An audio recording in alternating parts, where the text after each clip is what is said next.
Anyway, that that's an interesting start to the day. It's supposed to rain all evening, so make sure you both take an umbrella with you. Got it. Thanks for the loaner. Have fun today. And Shinohara, be sure to think about where you want to go on that date of ours. Yes, mother. Oh, no, it's so cute. She's not your mother, you know. Psycho had woken up ungodly early and pulled my futon away, forced me up with a chill and a sneeze. We both combed our hair and put our school uniforms on, then scarfed down the breakfast my mom had made and flew out of the house. If we didn't hurry, we'd be late for setting up.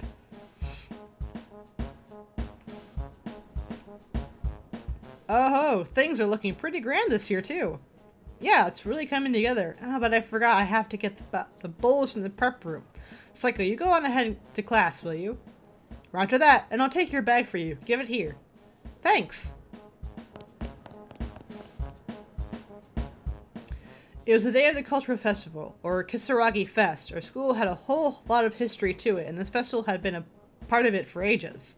Every student in the junior and senior high alike was busy getting ready for the festivals, which were due to start in around 30 minutes. I wonder if I had enough extra time afterwards to go check out the other class projects. We had previously washed the bowls we were planning to use and laid them out in the home ec prep room. With the bowls in hand, I proceeded towards class 2-9. I climbed the usual staircase and headed towards the usual room, stepping carefully so I wouldn't drop any dishes. The plan this year was to host a red bean soup restaurant. I could smell the sweet red bean paste more and more clearly with every step I took. I'd eaten so much food at breakfast, and here we had even more food rearing its head. But when it comes to sweets, I say bring it on. Oh, morning everyone. These look like there'll be enough bowls for today, don't you think? Oh, Mayu! Oh God. Good morning. Ah, morning. Yeah, that looks like there'll be plenty. Hey. Morning, Keshinuma. Morning, Satoshi. Naomi. Oh. Huh? Satoshi seems a bit out of sorts. He was just staring blankly. Was he still half asleep? It bothered me to see him like that, but I literally had my hands full, so I really couldn't dwell on it. I pushed it on into the classroom. But I couldn't actually see what was in front of my feet. I have to admit, it was kind of scary. It would be a real challenge not to drop anything. Naomi, good morning, my dear. Hi, Psycho. Ah, Psycho, stop grabbing my ass. We haven't even said our good mornings already. Have we already said our good mornings anyway? Oh, but how can I resist an opportunity like this? Naomi's hands restricted, unable to fend off my advances. Oh, boy. Ah! Oh. Look what you did. Giggle. Oh, no, that's no good. Our tableware has to be kept clean. Guess we'll just have to wash it all again. Here, I'll help. Thanks. Sorry for the trouble. Oh! This began the cultural festival. All day we wore the clothes Suzumoto prepared for us and served red bean soup to our classmates. I love this! We have nothing like this in America. Not that I can think of anyway. I never did this in high school. She had a lot of costume experience with having worked on the side of things in the drama club for quite some time. She even did the sewing herself, putting all of her practice to a test, and the kimonos she prepared for us were really all of the exceptional quality. So good in fact that they had become a centerpiece for us, bringing in students from the junior and senior hall divisions alike, and made for a busy day. When we weren't tending to customers, we were chasing after that slacker, Kishinuma, or taking time to check out some of the other class's projects. In the end, not only did we have a really fun day, we also ended up being the most popular class from the whole festival. All in all, it was a rousing success. Look at them all! God damn, they're so cute! Finally, the clock struck six. Bleh. As our busy day drew to a close, we all stood around talking. We kept saying we should clean up. That kind of didn't happen. Before I knew it, there was only 7 of us left in the room. Satoshi, the class rep, Psycho, Morishige, Kishinuma, Suzumoto, and myself. It seemed everyone else had gone home. Our homeroom, TA, Miss Shishido, showed up with Satoshi's little sister in tow, but they were it. We 9 became the de facto cleanup crew. Oh, it is dark. I was like, man, that seems kind of bright, but we have lights, so what else am I expecting? Ha, finally time. Good work, everyone. The place looks like it's a real classroom again. Those dumbasses who went home without helping are sure gonna get a piece of my mind tomorrow, though. Not much of a classroom if I can't even hold everyone together long enough to clean up after ourselves. Though you did manage to keep Keshinuma here, surprisingly. Oh, shut up!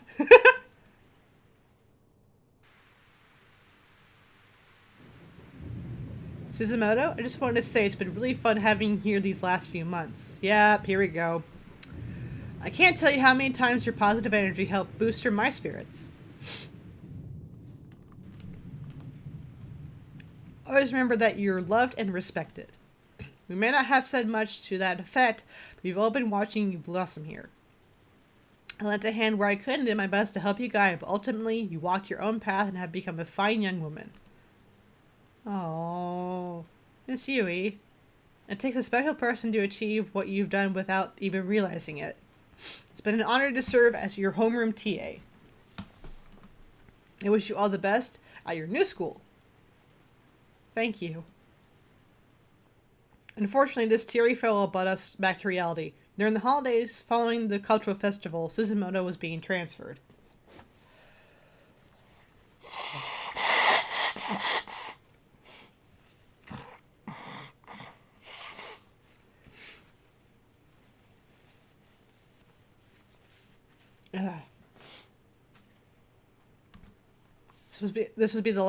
This was to be her last day at Kisaragi Academy High School. Good God, I can't talk right now.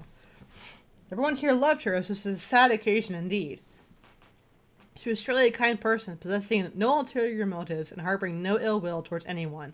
The thought of her leaving was just plain depressing. But time waits for no one, and sadly the time had come to say our goodbyes. As one final hurrah, our cult-obsessed class rep asked us to perform some sort of friendship ritual called Sachiko Ever After.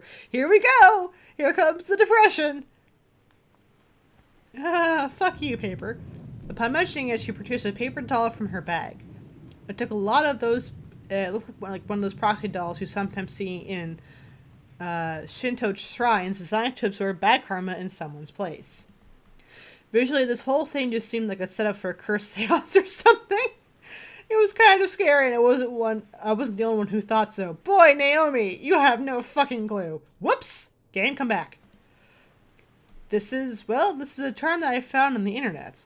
If we do it right, then all of us will be together forever. Or we'll always be friends anyway. That's the gist of it. Interesting. So how does it work? No, don't do this. Satoshi? Seriously, don't do this. It's dangerous. Our lives are on the line. The fuck? What? You never said this in the original. Satoshi. Don't you think that's going a bit overboard? Huh? Look, I'm not joking. I'm dead serious here. Satoshi had always been easily spooked, and it was true. And in true form, he was playing for his life that we stopped what we were doing. It didn't sound that scary, though. Don't worry, Mashita. This isn't my usual creepy fare. I gotta say, it's rare to see you get this worked up. He didn't say that in the original game. The fuck is happening? In the end, 8 of us proceeded with the ritual as planned, while Satoshi sat out on the side, tears in his eyes. I kind of felt bad for him. Really? You wouldn't take Yuka out of that?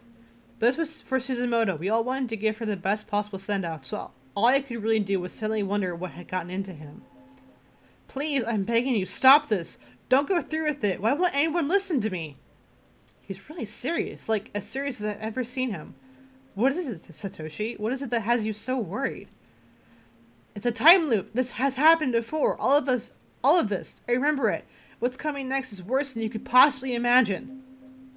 Sorry, but I'm thoroughly trying to convince you. Just be a good boy and wait for us to finish, okay? A time loop?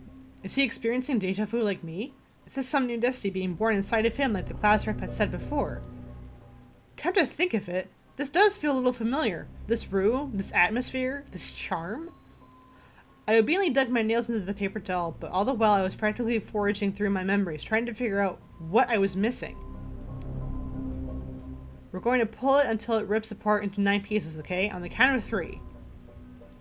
With paled faces, Satoshi quickly rushed over and grabbed the paper doll himself. He was joining us after all, it seemed. The fuck? Everyone else smiled at him as if to say, finally, you've come to your senses. But I was just starting to get a really bad feeling about this. No, there's definitely something wrong here. Ready? 1, 2...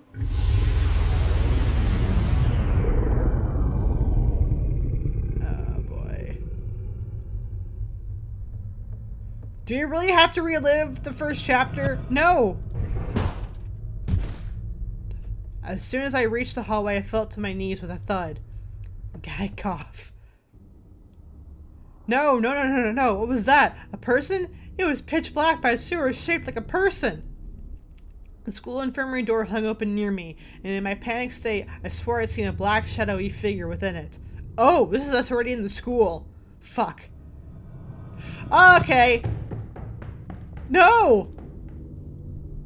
Don't like that flash of imagery. Fuck off, shadowy spirit thing. Pants, gasp, spew. Oh boy. Oh boy. Oh, sputter, wheeze. Oh god. My mind had been completely overtaken with fear. What was that? What just happened? That dark, misty entity came towards me and entered my body from every orifice. It came through my ears, through my mouth. I felt an enormous lump in my throat, blocking the flow of air into my lungs and momentarily teetering me on the brink of unconsciousness. That doesn't sound like fun at all. I was almost killed. It felt as if a cold hand reached into my body and grabbed hold of all my life's energy, turning my internal organs inside out and leaving me for dead. My stomach was churning, my bowels were on fire, and my legs were all twisted around themselves. Can pressure alone disrupt the human body this much? The odor and flavor of my own gastric juice is still gnawing on the back of my throat. I felt like I was going to throw up again, but I held it in. I remember this. This place. These circumstances. I've been here before. I know I have. After performing the Sachiko Ever After ritual, there was a hellish noise, then a huge hole appeared in the floor, and then here I was in the school. There's no sign of Satoshi, or Mrs. Shido, or the class rep or anyone else. Only Psycho was still near me, collapsed in a heap on the floor. Psycho and I explored the decaying building as best as we could, but there was no way out. Not a single window or outer door could be moved or even broken. Just as our last shreds of hope had begun to vanish, we suddenly heard Sashido's little sister Yuka crying out for somewhere just out of sight. I'd sprained my ankle pretty badly and couldn't walk very well, so Psycho went off alone to find her while I rested up in the infirmary. Hi! Fucking goddammit! And that's when the dark, shadowy figure showed up and began attacking. Stop it! Just stop it! We don't need this. I've already lived through this again. I don't want to relive it in a different way. Just stop it. I was scared. So scared. So scared. So very scared. My teeth were chattering, my lips were quivering as if they had a mind of their own. Why would she leave me alone like that? I told her I'd go with her to look for Yuka, so why? Why did she leave me behind? Was it going to slow her down? Was it going to get in her way? Psycho would have been back by now, wouldn't she? Where is Psycho? Naomi, what happened? Are you okay? Oh, there she is. Psycho. What? Oh my god, are you alright? I'm so sorry I left you by yourself. Just seeing Psycho's face again. Ah, the fucking marks around her neck they're still there. Fucking hell. Just seeing Psycho's face quelled my shivers. Whenever she's around, I feel so at ease. And at that moment, I just wanted to cling to her and cry my eyes out. I should have just done it, but instead... Just leave me alone. Do you have any idea how scared I was? I'm so sorry, Naomi. Come on, let's try and find a way out of here together. What's the point? Just forget about it. Leave me alone. We're never getting out of here. Maybe it was the safety of Psycho's presence that did it. But all the fear welling up within me suddenly turned to anger. I was like a spoiled child. Nothing good could come out of lashing out like this. Psycho didn't do anything wrong. I knew that. But I couldn't stop myself from saying what I said. She was genuinely concerned about me, and I had sworn to myself that I'd protect her. My sense of reasoning was fighting a losing battle. You realize we've gone missing, right? How do you think my mother's going to feel? She's going to be worried sick about me, and there's nothing I can do. Naomi, please don't say things like that. It's gonna be alright. Like hell it is. She's gonna keep searching for me until the day I finally come home. Except that's not what happens. If you die here, you're just forgotten entirely. But you're gonna figure that out soon enough. Unfortunately. And she has work, you know. The whole situation. It's not right. As long as I'm here, I'm nothing but a nuisance to her. I'm a terrible daughter. And we're just going to die here anyway. So all that time she spends looking for me will be wasted. By this time, my mind had been completely overtaken. I wasn't myself anymore. I was running on autopilot, horrified by the words coming from my mouth. No, I know how this ends. You're wrong. Families aren't like that. It wouldn't be a nuisance. It wouldn't be a burden, and you're not terrible. I don't know the extent of I don't know exactly how to say this, but when there are loved ones involved, you'll do anything for them. There it was again. Deja vu. Everything was falling into place. I knew what was going to happen. I knew what fate it had in store if we continued down this road. But I guess I can see where you're coming from. Your mother's really a kind person. The last thing you want to do is worry her. That's why we need to make sure that doesn't happen, right, Naomi? We'll get back home. We need to get back home. I don't know how it is for you and your family, but normal people don't work that way. Oh. No, it's happening. Psycho's going to get hanged. She's gonna die. I had to apologize. No. I don't want you, of all people, to speak to me like that. Please, Naomi, tell me that's not how you really feel. Psycho. Oh, no! What? Fuck. I apologized last time, didn't I? Let's try it? If I didn't say something to calm her down, Psycho would run off, and I knew she couldn't be by herself right now. So I pulled myself together and tried apologizing to her. But the words... Psycho, I'm so... Cough, cough, hack, cough. The words wouldn't come out. As soon as I tried to form them, something caught itself in my throat. I found myself unable to breathe and doubled over in a fit. Naomi, are you okay? Oh, God. I'm sorry, Naomi. If I'm bothering you, I'll just go. I hate to leave your side, but that's what you want. I won't argue. No! Psycho! Psycho! Wait! Psycho ran off into the distance, her figure growing smaller and darker until it vanished altogether. I knew I had made an awful, irreversible mistake. That sense of dread I felt moments before I had come back full force. I could sense the malevolence within me, an outside hand that made me lash out against Psycho. It felt like something was in my mouth. I had no idea what, but there was definitely something in there. I stuck my fingers in and tried to dig it out. Ah! Oh, God! My fingers found something and pulled, and out from my throat came large clumps of long black hair. Oh, God. I just kept pulling and pulling. I couldn't believe how much there was. The strands stretched all the way from my stomach through my esophagus and into my hands, and even then there was still more to pull. The motion was unnatural and was creating a repulsive, sickening sensation along my tonsils. I felt like I was going to throw up again. Ugh. Where the hell did all this hair come from? Was this all stuck in my throat?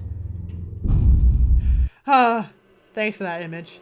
It was only a faint notion before, but now I was certain. I was remembering some future event. I don't know how or why, but I was repeating time. Am I just not allowed to apologize? I could feel a dark wheel guiding me. Someone or something wanted Psycho to be killed in this timeline as well. But I wasn't going to let it happen. Not without a fight. I had to go after her. I have to apologize. I can't leave her alone like this. I ran as quickly as I could in the direction Psycho had gone, but then... Eek! No! A fierce earthquake began shaking the building. It was so violent I couldn't even stand. I crouched along the ground waiting for it to pass. Everything was moving and there were sounds of objects cracking and breaking all around me. Glass was shattering, ceiling tiles were raining down upon me. I was scared for my life. So scared, so very, very afraid. I was certain I was going to die. Maybe a big chunk of ceiling would fall on me, or the floor would open up at my feet and swallow me whole. I kept wondering how it was going to end. Was I going to be crushed? How badly would it hurt? How long would it be before I finally died? My head was swimming with all kinds of worst-case scenarios, and my body just remained motionless on the ground. I'd never felt so helpless before. I didn't even care anymore. I'd take any release I could, just make it stop. But there was no release for me. All I could do was curl up in a ball and pray. This is fun. This is great. Okay, it's done. Oh. Whew. I wonder how much time had passed. I could have been only a few minutes, a few moments, a few minutes, or even a few hours, for all I knew. But it did finally end and the dark corridors were silent once more. Ugh. I gradually loosened my stiff body and curling from the floor, blotches of dust and wood chips fell from my hair. Some of the finer debris had gotten into my clothing was crunching around like sandpaper with my every movement. It was not pleasant. I brushed myself off as best I could and slowly rose to my feet, slapping my skirt in vain to clear away any excess dust or dirt. The particles in the air were like white smoke billowing through the pitch-black hallways. It took me a moment to even get my bearings. Once I finally did, though, I almost wish I hadn't. The sight before me instantly washed away what little hope I may have had.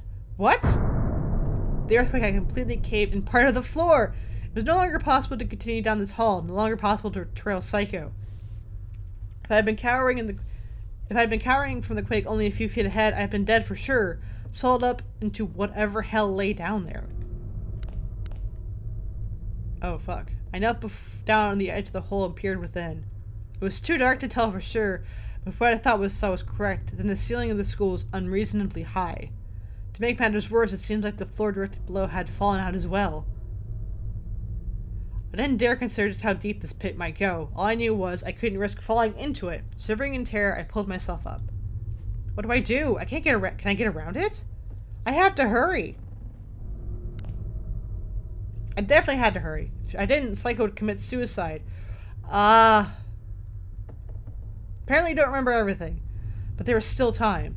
I was determined not to let it happen, no matter what I was going to save her. I was going to change her horrible fate. Search mode? I'm sorry, what?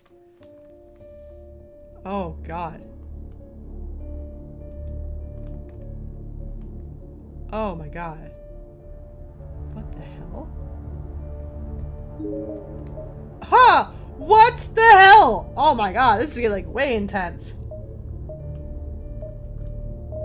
Oh, boy.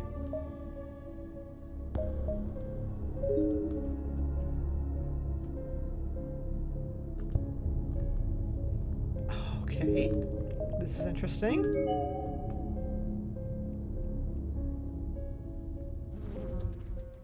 Ugh. Ugh. Oh no! There was a mess of blood and entrails on the wall, as if someone were launched from across the corridor at tremendous speed and spluttered on impact. The smell was positively vile. Psycho had commented on it before. It was really hitting me now. Every breath I took was triggering my gag reflex. It's all I could do not to vomit again. Fuck, I forgot about this part! Shit. Search mode. I don't want to do search mode.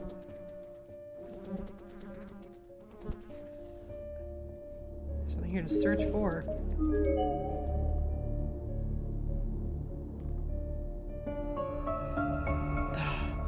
The door to the science lab is frozen in place, as if it was just a decoration on the wall. It can't be opened.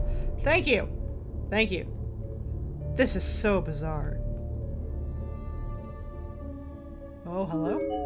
Oh, never mind. We already did that. Thank you, though. Because if it turns blue, I can interact with it. Gotcha. Gotcha, gotcha, gotcha. What am I supposed to do? As I wandered through the darkened corridors, every hair on my body was staying at attention. I had goosebumps from head to toe. I felt like a fog of uneasiness was swirling around me with each step I took. That fog was growing thicker and thicker, to an extent that I began fearing the darkness might swallow me whole and I had ceased to exist. I could feel my sanity slipping away. I don't know how much longer I'd be able to hold out, and I was starting to lose patience. I just wanted to get it over with. Fear was like a slime covering my entire being. No matter how much I wiped, I was only squishing it around. It wouldn't come off, it was stuck fast. I didn't move that. I walked around aimlessly, calling out Psycho's name. By doing so, I think I was able to dull my senses, just barely maintaining the grip on reality. Psycho, where are you? Please answer me. I wasn't thinking straight. I want to apologize. Buh? Up ahead, I swore I saw a light glinting off something. It looked for a moment like a web of sinewy string stretched all across the hall. I slowly crept forward until I could confirm that they were in fact strands of wire. Gently, I reached out with a finger and touched the closest one. Yow! I pulled my hand away, looking down at it. There was now a very fine, clean slice around the tip of my finger. Tiny red beads were beginning to form. Those beads were just getting bigger and bigger as I watched, eventually swelling into one another, forming a single drop of blood. And that drop quickly became too heavy for its perch. It began wandering down my hand towards my wrist. Piano wire? No, it's a little different. I couldn't believe it had cut so deeply from just that one faint touch. Had it been sharpened? It really stung. If I hadn't noticed this wire stung up across the hall, and I just kept walking, I'd shudder to think what might have happened. Death not from a malevolent spirit, from a mere booby trap? Who could have done this? There was definitely a planned malice behind it. I could sense an ill will in the air and began to tremble. Was someone watching me, even at that very moment? Was someone just waiting for me to fall into the trap and die so they could gloat about it? Someone there? Hey! It was like an unconscious shout. I couldn't control myself. I was scared, and whoever did this was heartless. I couldn't let it go. Stop this, please. You're scaring me. Don't do these awful things to people. A bevy of negative emotions began swimming through my head. I suddenly realized I was crying. I knew that this corridor, with its web of razor-sharp piano wire, was ineffectively impassable, at least for the moment. I needed to find some way to cut these wires, or some means of disabling the trap at any rate. I decided to go back the way I came and search the rest of the school for answers.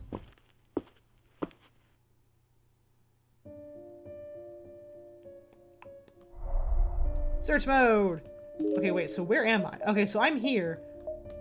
So I could, in essence... God, I could still go to the nurse's office. I don't want to do that. Whoa, my gosh. Okay, I'm going to search, I guess, just in case. This is so different. Holy crap. Now I'm gonna go, ah, Jesus.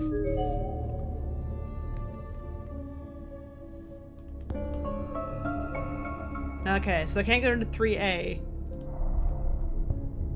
It's just stuck.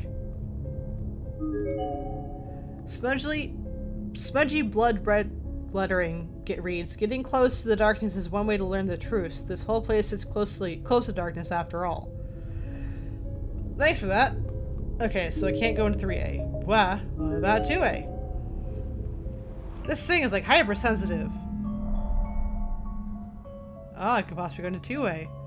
Oh, and I just realized this is technically telling the story of what happened after Psycho and Naomi got separated, because we did it before, but it was just a really brief interlude of like, oh, well, they're separated. There's nothing they can do. I can go into 2A? That might be a bad idea, actually. Oh, boy. Oh, it's super quiet. Hello? The following words are scrolled out on the blackboard. Your friend is a traitor. You're going to be killed. Run. Souls burned by waves of energy. Pay tribute to God in this house of Shizaki. Purified with the flames of hell. Judgment passed by in the great beyond. This shouldn't have been here. It wasn't on the board when I first got here with Psycho. Somebody had to have written it recently, but why? To create a rift in our friendship? I didn't know if it was a person or a ghost who did this, but whoever it was a terrible thing to do. This was all really starting to get to me. Is somebody in here? Stop harassing me, whoever you are. I can't take this anymore. I just can't.